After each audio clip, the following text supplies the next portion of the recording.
طلع البدر علينا طلع البدر علينا طلع البدر علينا طلع البدر علينا طلع البدر علينا طلع البدر علينا.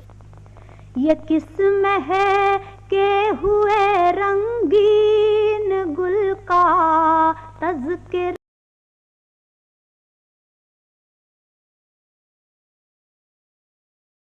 بسم اللہ الرحمن الرحیم.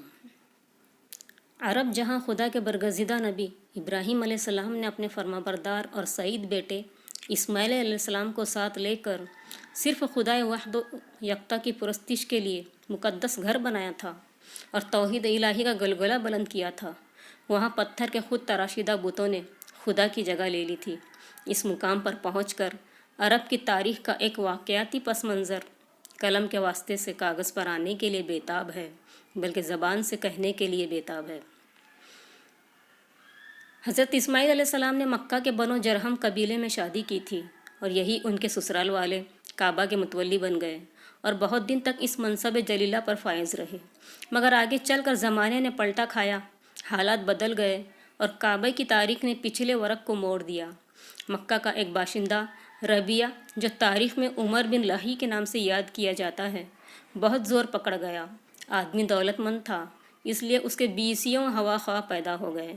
اپنے گھرانے کے علاوہ دوسرے قبیلوں کے لوگ بھی اس نے اپنے ساتھ ملا لیے اور اس طرح بنو جرہم کے خلاف محاذ قائم کر دیا. بنو جرہم اس سازش سے بے خبر ایکا-ایک ان پر جو حملہ ہوا تو بیچاروں کے پاؤں اکھڑ گئے. بنو جرہم کو لڑ کر کعبے سے نکال دیا گیا اور جرہم کی اولاد سے عمرو بن لہی نے یہ شرف و امتیاز آخرکار چھین لیا. عمرو بن لہی اب کعبے کا متولی تھا اور اس طرح مذہبی منزلت بھی اسے حاصل ہو گئی. مکہ والوں کی سب سے بڑی تجارت گاہ شام کا ملک تھا. قافلے کے قافلے مال بیچنے اور خریدنے کے لیے آئے دن شام آتے جاتے رہتے. بنو جرہم کا حریف عمرو بن لہی تجارتی کاروبار کرتا تھا.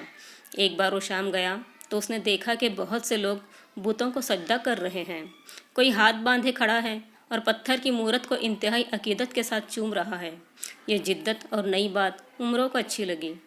آپ لوگ یہ کیا کر رہے ہیں؟ عمرو نے دریافت کیا.